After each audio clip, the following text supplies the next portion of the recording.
معزز طالبات، السلام علیکم ورحمۃ اللہ وبرکاتہ۔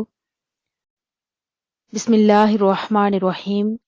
اتأمرون، کیا تم حکم دیتے ہو، ناسا لوگوں کو، بالبری نیکی کا، وتنسون اور بھلا دیتے ہو، انفسکم اپنے آپ کو، وانتم حالانکہ تم، تتلون پڑھتے ہو، کتاب کو۔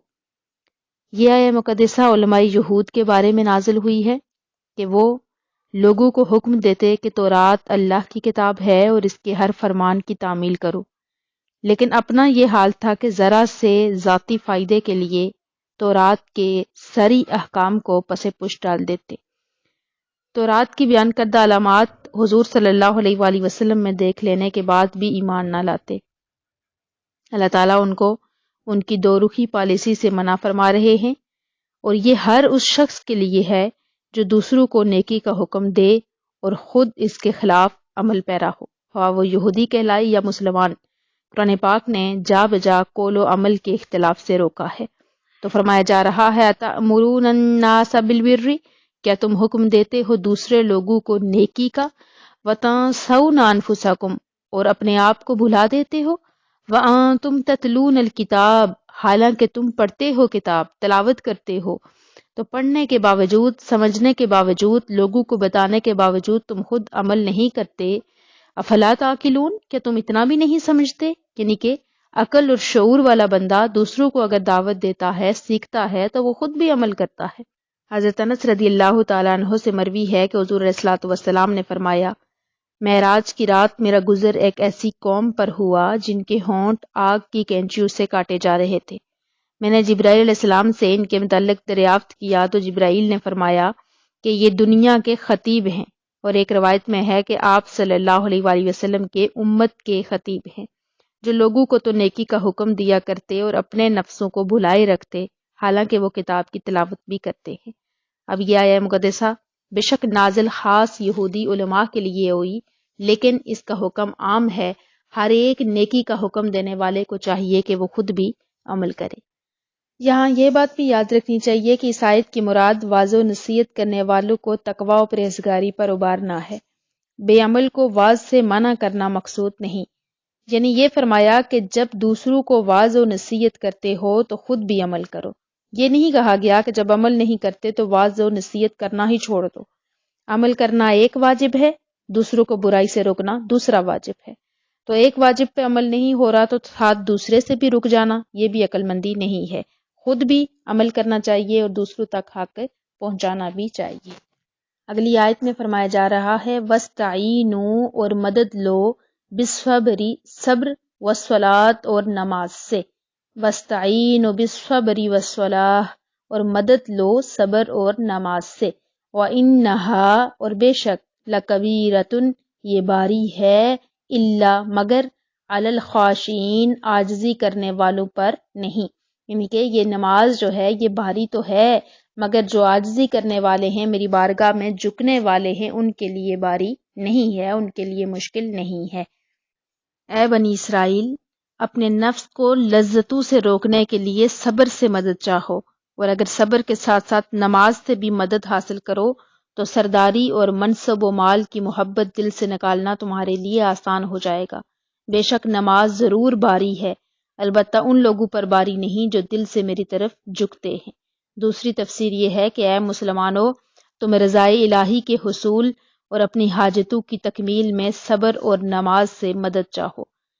کیا پاکیزہ تعلیم ہے کہ صبر کی وجہ سے قلبی قوت میں اضافہ ہے، اور نماز کی برکت سے اللہ تعالیٰ سے تعلق مضبوط ہوتا ہے، اور یہ دونوں چیزیں پریشانیوں کو برداشت کرنے اور انہیں دور کرنے میں سب سے بڑی معاون و مددگار ہیں۔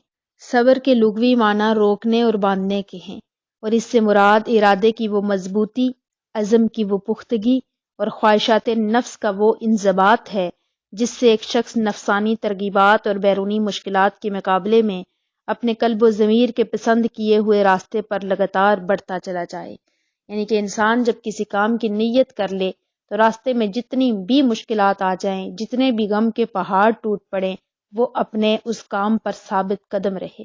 ایمان والے وہی ہیں جو صبر سے کام لیتے ہیں، استقامت سے کام لیتے ہیں۔ صبر کے جہاں اور بہت سارے معنی ہیں، وہاں پر علماء تفسیر نے یہ بھی لکھا ہے کہ صبر کرنا یہ ہے کہ صابر ایسا ہو کہ جس کی معمولات عبادت میں کوئی کمی نہ آئے، کوئی خلل نہ آئے۔ اگر وہ نمازی ہے تو 40 سال نماز پڑھ رہا ہے، تہجد پڑھ رہا ہے، ذکر اذکار کر رہا ہے، اور اچانک اس پر ایک غم کا پہاڑ ٹوٹ پڑا کہ اس کا جوان بیٹا مر گیا، اس پر پریشانی آ گئی، مصیبت آ گئی، تو وہ صابر ایسا کہ اس کی عبادت میں خلل نہ آئی، سامنے جوان بیٹے کی لاش پڑی ہے مگر پھر بھی وہ اپنے وقت پر نماز پڑھ رہا ہے، قرآن پڑھ رہا ہے، تلاوت کر رہا ہے۔ تو صبر کے معنی کیا ہیں؟ اپنے آپ کو روکے رکھنا، باندھے رکھنا، استقامت سے کوئی کام کرنا۔ تو جب انسان صبر کرے گا اور اس کے ساتھ ساتھ نماز کو وسیلہ بنا لے گا کسی بھی کام کو آسان کرنے کا، تو پھر وہ کام اس کے لیے بہت ہی آسان ہو جائے گا۔ حضور علیہ الصلوۃ والسلام نے فرمایا کہ اگر کسی کو حاجت ہو اللہ تعالیٰ سے یا کسی انسان سے، تو اسے چاہیے کہ بڑی احتیاط سے وضو کرے، پھر 2 رکعت نماز پڑھے، پھر اللہ تعالیٰ کی حمد و ثنا کرے، اس کے بعد درود پاک پڑھے اور پھر دعا مانگے، اللہ پاک ضرور اس کی دعا کو قبول فرمائیں گے۔ آگے فرمایا گیا وَإِنَّهَا لَكَبِيرَةٌ إِلَّا لِلْخَاشِعِينَ، بے شک نماز ضرور باری ہے مگر ان پر نہیں جو دل سے میری طرف جھکتے ہیں، جو عاجزی کرنے والے ہیں۔ یعنی آیت کا خلاصہ یہ ہے کہ گناہوں اور خواہشات سے بھرے ہوئے دلوں پر نماز بہت بوجھل ہوتی ہے، اور عشق و محبت الہی سے لبریز اور خوف خدا سے جھکے ہوئے دلوں پر نماز بوجھ نہیں، بلکہ نماز ان کے لیے لذت و سرور اور روحانی و قلبی معراج کا سبب بنتی ہے۔ آگے فرمایا گیا الذین، جنہیں یظنون یقین ہے انہم کہ انہیں ملاقو ملنا ہے ربہم اپنے رب سے، وانہم اور بے شک انہیں الیہ راجعون اسی کی طرف لوٹ کر جانا ہے۔ اب اس آیہ مقدسہ میں بھی وہی بات دہرائی جا رہی ہے کہ نماز بھاری ہے مگر جو دل سے جھکتے ہیں ان کے لیے باری نہیں۔ آگے فرمایا گیا کہ وہ لوگ جو اپنے رب سے ملاقات پر یقین رکھتے ہیں اور انہیں اس بات کا کامل یقین ہے کہ ایک دن اپنے رب کی طرف واپس پلٹنا ہے، ان کے لیے کوئی نیک عمل بھی مشکل نہیں۔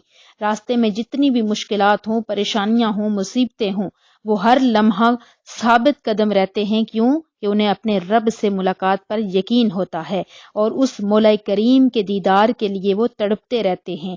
اس میں مومنین کے لیے بشارت ہے کہ انہیں بروز حشر دیدار الہی کی نعمت نصیب ہوگی، اور جب انسان اس بات کو پیش نظر رکھے گا تو نماز میں خشوع و خضوع بھی پیدا ہوگی، اور اس کے ساتھ ساتھ کوئی بھی نیک عمل اس کو مشکل نہیں لگے گا، کیونکہ اس کا یقین پختہ ہے کہ ہر مصیبت، مشکل اور ہر کٹھن راستے کے بعد میں نے آخر پلٹ کر اپنے رب کی طرف جانا ہے، اور ان ساری مشکلات میں ختم ہو جانا ہے، اور میرے رب کی رضا مجھے حاصل ہو جائے گی۔ اللہ رب العزت ہم سب کو سمجھنے کی توفیق عطا فرمائے اور ان خوبصورت آیات پر عمل پیرا ہونے کی توفیق عطا فرمائے۔ السلام علیکم ورحمۃ اللہ وبرکاتہ۔